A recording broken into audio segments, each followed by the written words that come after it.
Otherworldly Evil Monarch, Bab 259. Judul, Kelembutan Keputusasaan. Bam, suara ledakan itu diikuti oleh gema yang keras. Ye Guhan terhuyung-huyung untuk mundur. Dia mundur beberapa langkah. Gumpalan darah terlihat di sudut mulutnya, tetapi dia masih memanfaatkan gerakan mundurnya dan naik ke langit untuk menghentikan dua penyerang bertopeng yang mengejar Putri Ling Meng. Pedang panjangnya tampak seperti batu besar yang menghalangi jalur gunung. Pemimpin dari para pembunuh berbaju hitam mencibir. Ye Guhan, target awal kita hanya Putri Ling Meng. Tapi sekarang kita adik-adik tidak punya pilihan selain membunuhmu karena kamu sangat ingin merayu. Dia melambaikan tangannya. Kelima pria itu menghilang ke lima arah berbeda dengan gerakan itu. Lalu, serang Ye Guhan serempak seperti angin menderu dan hujan deras. Pedang Ye Guhan secepat ular. Itu berbentuk cahaya di tengah hujan. Dia membuka mulutnya untuk berteriak. Siapa kamu? Jangan bersembunyi. Sebutkan namamu. Nama kita. Kita telah menutupi wajah kita dengan topeng untuk menyembunyikan identitas kita. Ye Guhan, sungguh mengejutkan bahwa kamu membuat tuntutan kekanak-kanakan seperti itu meskipun kamu adalah seorang ahli Skysuan. Aku akan memberitahu kamu mengapa kamu tidak membawa wajah putih kamu ke dunia bawah? Kemudian kamu bisa bertanya kepada Raja Neraka sendiri yang mengirim kamu ke sana. Pemimpin dari pria bertopeng tersenyum jahat. Kemudian, tubuhnya tiba-tiba melesat ke depan dan pakaiannya yang luas melayang di udara. Seolah menutupi semua hal cerah di dunia fana. Ketiga, kamu harus cepat menangkap gadis kecil itu.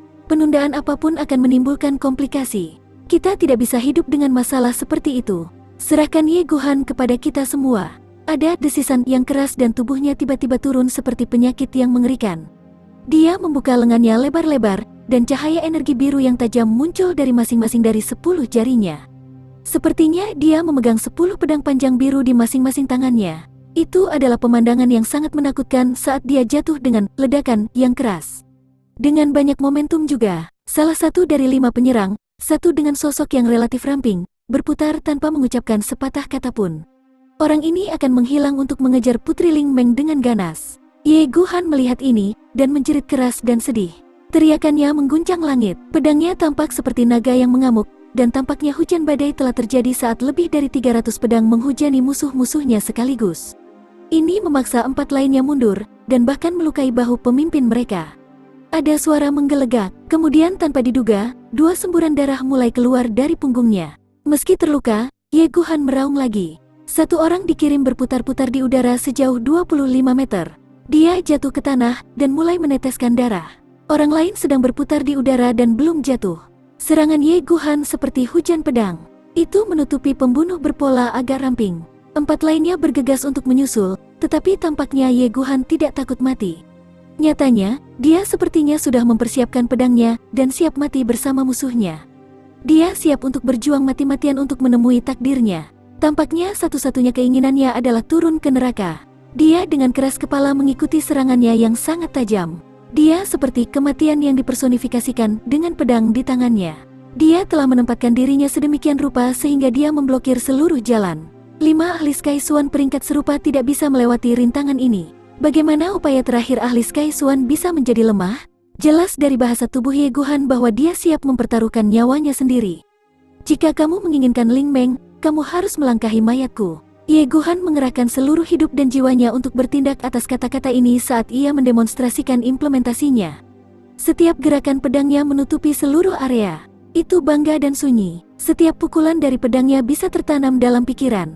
Sebagai kesepian dan gila, setiap pukulan mengungkapkan sesuatu, kesepian dan kesedihan yang telah terjadi, tempat jauh di mana dia mengubur emosinya. Hidupnya yang sepi, pukulannya yang sepi, permainan pedangnya yang sepi. Permainan pedang kesepian Ye Guhan sangat menindas, dan itu menunjukkan kejenuhannya yang ekstrim. Namun, pria itu hanya memiliki satu pikiran di benaknya, dia tidak akan pernah membiarkan mereka menyakiti Ling Meng. Terlepas dari tindakan tidak mementingkan diri sendiri ini, Ye Guhan sudah memasuki keadaan gila sebagai pengamuk. Pedangku abadi, langit dan bumi tidak terbatas. Angin pedangku akan terbang tinggi dan melayang. Pedang ini akan mengukir jalan tersendiri menuju Raja Neraka. Pedang ini akan mendatangkan malapetaka di dunia, dan tidak ada yang bisa menghentikannya. Bunuh, mati. Putri Ling Meng dipaksa melarikan diri semakin jauh oleh Du Gu Xiaoyi dan Sun Xiaomei. Pemimpin penyerang berteriak dengan keras. Namun, tidak mungkin dia bisa memberikan instruksi pada saat ini. Dia tidak bisa menahan diri untuk tidak menggigit bibirnya dan berkata, Cepat dan tangani pelayan pria ini dulu. Bagaimanapun juga, Ye Guhan tertawa keras. Tawanya benar-benar sunyi, sama seperti sebelumnya. Pedang panjangnya melesat ke depan dan menusuk. Itu memasuki sisi pria bertopeng dan kemudian tiba-tiba mundur dengan kecepatan seperti kilat ketika mencapai setengah jalan. Hal ini memaksa pihak lawan untuk mundur dalam kebingungan karena seolah-olah itu telah dibuang di surga. Ye Guhan telah berjuang hampir sepanjang hidupnya, dan dia hampir selalu dikelilingi oleh banyak musuh dalam pertempuran. Karena itu, dia memiliki pengalaman bertarung yang sangat kaya. Dia jelas akan menunjukkan kekuatan puncak absolutnya ketika itu adalah situasi hidup dan mati untuk Ling Mengnya yang berharga. Bagaimana Ye Guhan mampu menahan 5 ahli Sky Swan yang memiliki level yang sama di tempat tanpa jatuh ke posisi yang tidak menguntungkan meskipun dia mengejutkan. Jika dia entah bagaimana mampu mengerahkan segenap hati dan pikirannya ke dalamnya dan mampu muncul sebagai pemenang, itu akan cukup untuk memberinya mahkota prajurit paling arogan di generasinya. Bahunya berdarah deras, tetapi dia secara tidak sadar bertindak seperti semuanya normal. Yang mengejutkan, itu juga tidak mempengaruhi kecakapan bertarungnya. Swiss, pedang panjangnya mengenai sisi kiri seorang pria berpakaian hitam yang sekarang terhuyung-huyung untuk mundur. Ye Guhan mendengus, tubuhnya sedikit bersinar. Dia memanfaatkan situasi ini dan mengayunkan pedang panjangnya membentuk setengah lingkaran lebar. Warna biru dingin memancar darinya dan menyebar ke seluruh area. Dia tidak bergerak sedikit pun saat dia terus-menerus melawan ketiga musuh sekaligus. Kekuatan terakhir pedangnya hampir habis, namun dia masih terus menekan lawannya. Tubuhnya bangkit dan kemudian turun dengan keras dengan dentuman. Dia menyerang pria bertopeng lainnya saat kedua kakinya yang seperti pilar menyentuh tanah. Dia menangkapnya dengan kuat dan kemudian mengguncangnya dengan keras. Dia mendengus saat mengangkat pria itu. Ye Guhan seperti layang-layang tanpa tali. Dia tidak bisa diingat. Gumpalan darah menyembur dari lubang hidungnya. Orang berpakaian hitam masih memiliki banyak energi yang disimpan untuk digunakan. Namun, Ye Guhan telah menghadapi 4 orang, tetapi masih memiliki energi yang tersisa untuk mengguncang pria itu. Keunggulannya terbukti, namun Ye Guhan masih belum mundur. Dia menegakkan punggungnya dan melayang di udara. Tapi, dia tiba-tiba berhenti saat dia menghindari serangan pria bertopeng lain dengan susah payah. Orang ini adalah murid kedua Liu Bei, Zhou Jianming. Dia juga sangat kejam. Dia bisa melihat bahwa Ye Guhan tidak akan mati begitu saja, dan telah bertahan hidup begitu lama. Zhou Jianming tidak tahan lagi. Dia mengeluarkan teriakan keras dan mengangkat pedang besarnya untuk menebasnya secara langsung. Pedang itu membuat seluruh Suan Qi penyerang terkonsentrasi di dalamnya. Oleh karena itu, Ye Guhan perlu menghindarinya. Mungkin saja Ye Guhan akan terbunuh jika dia tidak menghindari serangan itu. Matanya merah darah dan dingin saat dia mundur. Zhou Jianming melihat ini dan menangis kegirangan saat dia bergegas maju untuk memanfaatkan retret semacam itu. Namun, Ye Guhan segera kembali ke posisi semula setelah mundur. Kemudian, dia terus-menerus meretas pedang besar Zhou Jianming 3 kali dari atas. Ye Guhan sudah berjuang melawan asap. Dia sangat kelelahan setelah dia meretas Zhou Jianming 3 kali sejak pria itu menyimpan energinya. Namun, Zhou Jianming merasa bahwa dia baru saja diserang 3 kali oleh 1000 palu godam. Sangat kejam pada hal itu. Dia tidak bisa menahan wajahnya menjadi putih saat dia terhuyung-huyung mundur dan kemudian meludahkan darah. Zhou Jianming tidak lemah jika dibandingkan dengan Ye Guhan. Namun, dia kebanyakan berlatih secara rahasia di bawah masternya dan mendapatkan pengalaman bertarung hanya dengan melawan sesama muridnya. Namun, dia bertarung dengan Ye Guhan sekarang. Seorang pria yang berjuang mati-matian seperti orang gila. Dia jelas tidak bisa mengikuti. Kesenjangan antara kedua belah pihak sangat besar dalam hal pertandingan nyata hidup mati. Terlepas dari kenyataan bahwa mereka memiliki keterampilan yang cukup seimbang. Oleh karena itu, wajar jika Zhou Jianming secara individu akan kalah. Ye Guhan terluka parah. Karena itu, dia tidak bertindak sembarangan. Dia juga mengkonsumsi banyak Suan Qi untuk melakukan pertarungan. Jika tidak, serangannya akan cukup untuk mengambil nyawa Zhou Jianming dalam konfrontasi hidup dan mati antara kedua ahli tersebut. Ye Guhan berpikir itu sangat disayangkan. Dia akan mencabik-cabik lawannya jika serangannya berjalan dengan baik. Kemudian, dia bisa saja mengungguli mereka. Atau bahkan mungkin memiliki kesempatan untuk mundur dan memulihkan diri. Namun, Ye Guhan tidak bisa santai meskipun serangan sebelumnya memberinya keuntungan. Suan Qi lawannya telah menyerang balik, dan itu membuatnya sulit untuk melakukan kontrol. Namun, dia hanya memiliki cukup energi untuk melakukan satu serangan itu. Dia sekarang terengah-engah. Dia dianggap tidak mampu melakukan gerakan cepat dan gesit yang baru saja dia lakukan. Pertempuran sengit telah memaksanya untuk tampil habis-habisan. Ini telah melemahkan sebagian besar kekuatan Ye Guhan. Fakta bahwa Ye Guhan sendiri telah ditekan dari semua sisi oleh 5 ahli Sky Swan yang sama levelnya, dan berhasil menahan mereka sampai saat itu adalah keajaiban tersendiri. Pedangnya menyerupai pelangi yang bertekad merenggut nyawa sang pertanda. 5 penyerang tidak sekuat Ye Guhan. Sayangnya itu tidak masalah sekarang. Dia telah mencapai keadaan di mana dia telah membakar minyak pelitanya. Dia hampir tidak memiliki energi yang tersisa. Ada ledakan yang keras. 4 penyerang lainnya tidak bisa membantu tetapi takut melihat Zhou Jianming hampir kehilangan nyawanya. Mata merah mereka selalu mengarah ke pedang yang kuat. Mata mereka bercampur amarah dan malu. Mereka menggigil saat mengeluarkan aura pembunuh mereka. Partai mereka memiliki 5 ahli Sky Swan, tetapi ditahan oleh 1 orang. Ini hanyalah penghinaan terbesar yang pernah ada. Sekaranglah waktunya untuk memutuskan kemenangan dan kekalahan. Ye Guhan tersenyum pahit. Sepertinya hidupku yang singkat akan berakhir hari ini. Aku tidak tahu apakah Ling Meng kecil telah lolos cukup jauh. Cahaya biru tua sekali lagi membakar dengan ganas di sekitar tubuhnya. Itu seperti bintang raksasa yang merespon di langit malam. Ye Guhan telah memusatkan sisa-sisa Suan Qi-nya yang habis ke dalam serangan terakhirnya. Zhou Jianming merasa malu dan marah. Dia melolong keras saat dia melompat ke udara, dan diikuti oleh 4 temannya, semuanya berniat untuk menyerang Ye Guhan di langit. Ye Guhan secara akurat menghitung senjata musuh dan menunggu kesempatan bagus.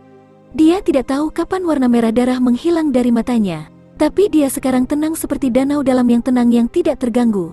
Satu-satunya hal yang tidak dapat dia pahami adalah bahwa dia telah berjuang untuk waktu yang cukup lama. Namun mengapa tidak ada yang datang untuk memberikan dukungan?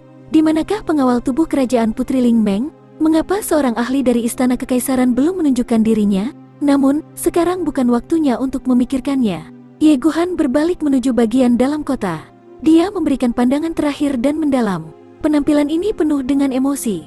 Lautan emosi yang tak berujung dan kesepian. Itu berbau keengganan yang kuat. Siu, aku takut aku tidak akan bisa melindungi Ling Mengmu mulai sekarang. Aku tahu bahwa aku tidak akan pernah bisa mendapatkanmu. Aku sudah lelah hidup sejak lama. Aku sadar bahwa kamu tidak akan pernah menjadi milikku bahkan di saat hidup atau mati ini. Namun, aku tidak bisa melepaskanmu. Aku benci berpisah denganmu, karena kamu selalu mengklaim bagian terlembut dari hatiku yang sakit. Siu, apakah kamu akan kesepian jika aku berhenti hidup di dunia fana ini? Maukah kamu meneteskan air mata untukku? Ye Guhan tidak punya waktu lagi untuk berpikir karena serangan pedang dari 5 musuhnya telah menghampirinya seperti badai, dan telah menenggelamkan tubuh kebanggaannya di antara mereka. Ye Guhan tertawa keras dan tanpa hambatan. Dia mencengkeram pedang panjangnya dengan erat. Wajahnya tidak ragu-ragu, tenang, dan ramah. Semua kenangan manis di masa lalu dengan cepat dan dengan jelas melintas di benaknya. Kesegaran dan kemurnian, rambut panjang halus yang melayang tertiup angin, senyuman seperti bunga, dan wajah bersemangat yang begitu penuh harapan dan harapan. Dan akhirnya, mata berkaca-kaca itu menatapnya dengan keengganan. Semuanya pertama-tama menjadi kabur, dan kemudian menghilang. 20 tahun terakhir kehidupan Ye Guhan yang tidak berperasaan baru saja terlintas di benaknya. Semua berasal dari perasaan lembut cinta tak terpisahkan di dalam hatinya. Otherworldly Evil Monarch, Bab 260. Judul, Little White mengatur regu penyelamat. Li Residence, Li Yuran sendirian di dalam kamarnya. Sebuah potret kecil tergantung di depan. Orang di dalam gambar memiliki mata yang cerah dan gigi yang putih. Kebetulan, itu adalah potret Putri Ling Meng yang tersenyum. Li Yuran layak disebut jenius di antara anggota generasinya di Kekaisaran Tianxiang. Dia telah menggambar sendiri gambar Putri Ling Meng yang seperti aslinya. Dia mendasarkannya pada gambaran mendalam tentang dirinya yang telah dia simpan dalam pikirannya.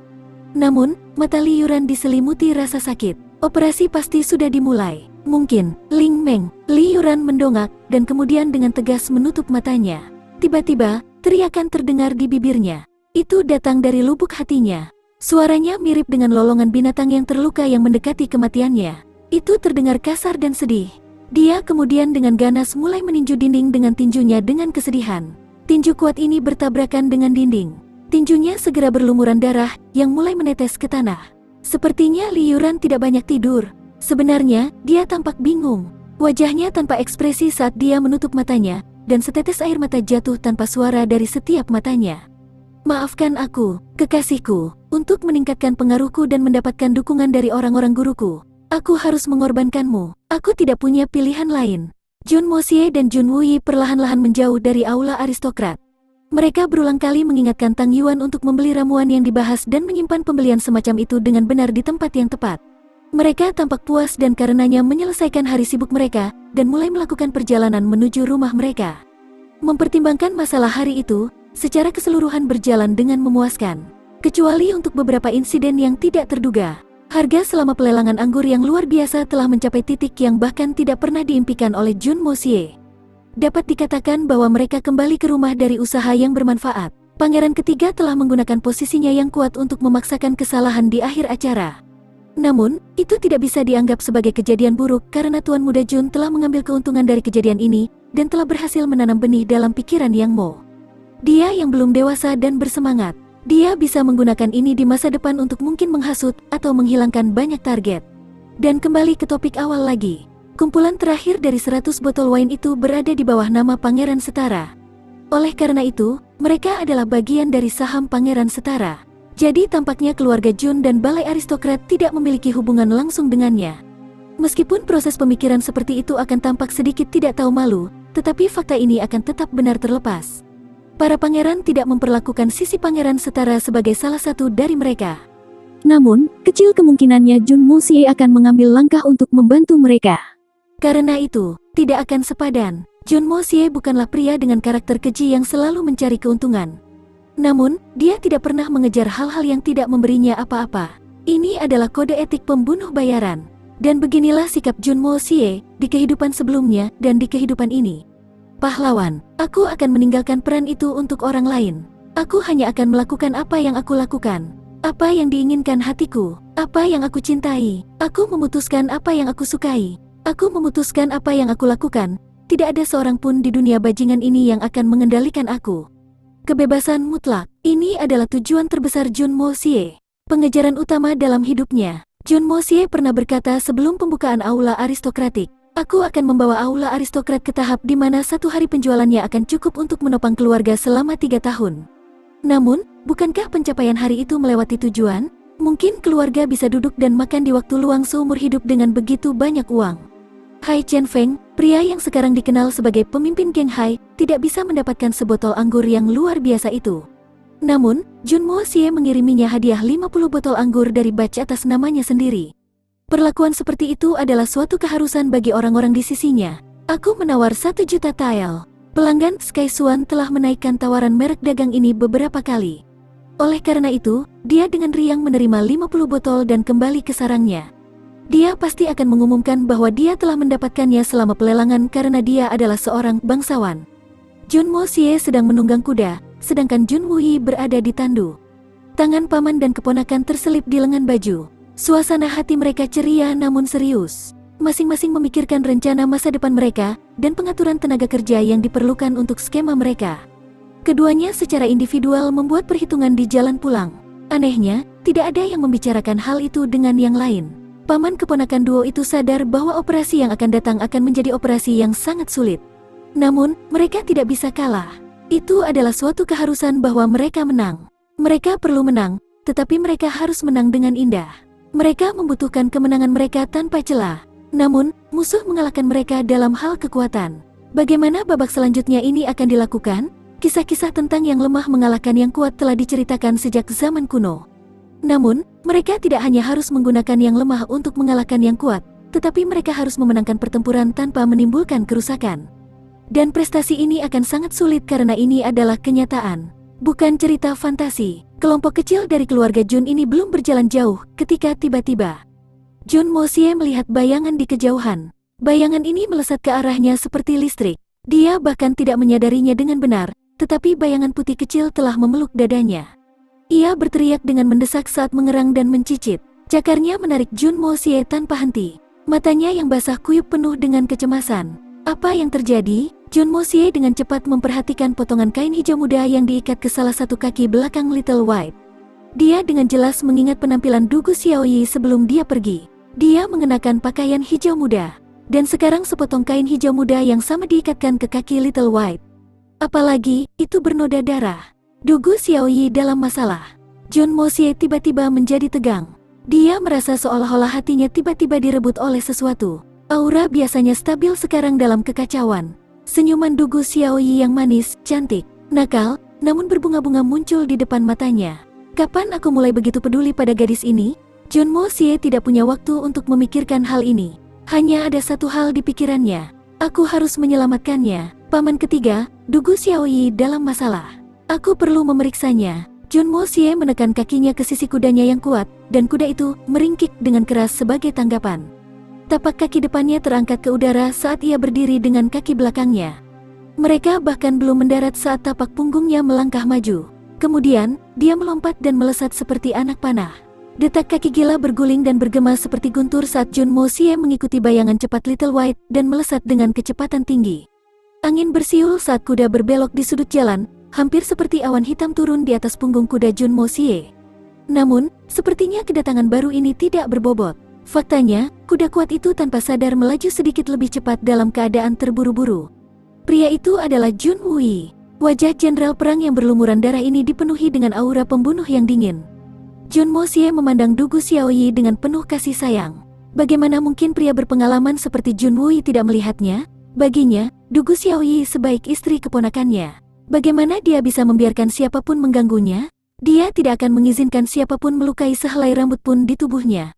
Begitulah pola pikir keluarga Jun. Itu seperti kasus Guan King Han. Dan itu sama untuk gadis kecil ini. Jun Wui tidak akan membiarkan tragedi yang mengganggu hidupnya terjadi lagi. Jika dia pikir itu perlu, dia akan menghancurkan segalanya untuk melindungi istri keponakannya. Jadi, apakah Jun Wui bersedia untuk membahas masalah ini setelah mendengarnya? Kuda yang kuat itu meringkik dengan liar saat berlari seperti binatang buas. Seolah-olah kuda tunggangan ganda itu telah kehilangan akal sehatnya. Itu berbelok satu demi satu dan menghilang ke kejauhan. Itu hanya meninggalkan sedikit debu yang tertiup angin, yang dengan cepat menghilang dalam angin musim gugur. Dugu Xiaoyi dan Sun Xiaomei memiliki gagasan yang sama. Kirim putih kecil ke keluarga Dugu untuk mengatur regu penyelamat. Hanya para ahli dari keluarga Dugu yang diharapkan memiliki peluang melawan ancaman semacam itu.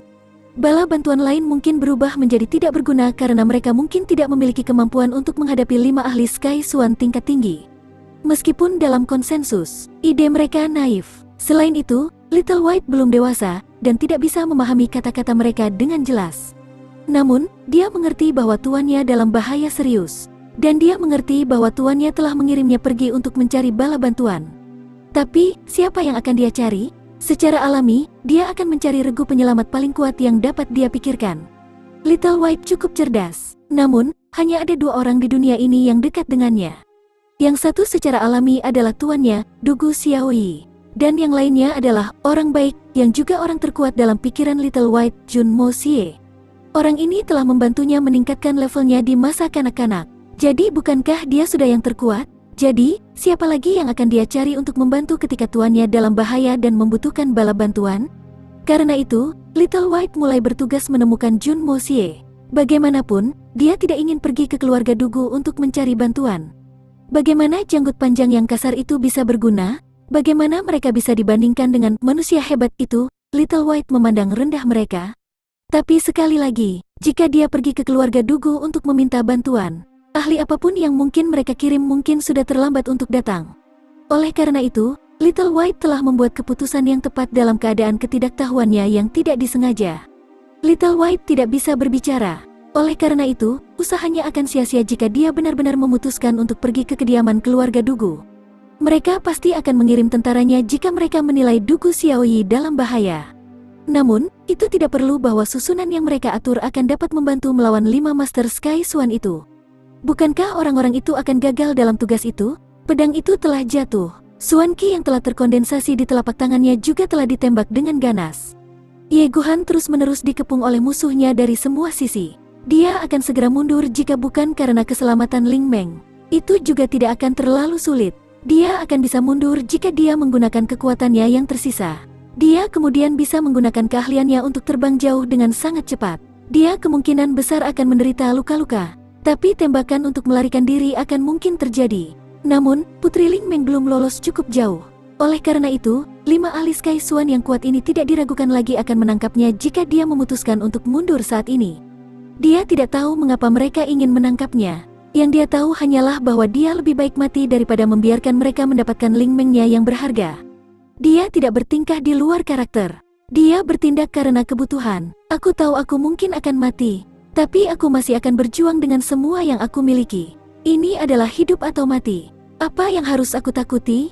Ye Guhan berdiri tegak seperti gunung. Pedang tiba-tiba muncul di samping tubuhnya. Itu melengkung ke arahnya saat dia menghindarinya. Tapi kemudian itu mundur saat pedang lain mendekatinya. Kemudian, pedang lain muncul dengan cahaya biru berkilauan dan mengambil bentuk pedang berkilau yang siap menusuk musuhnya.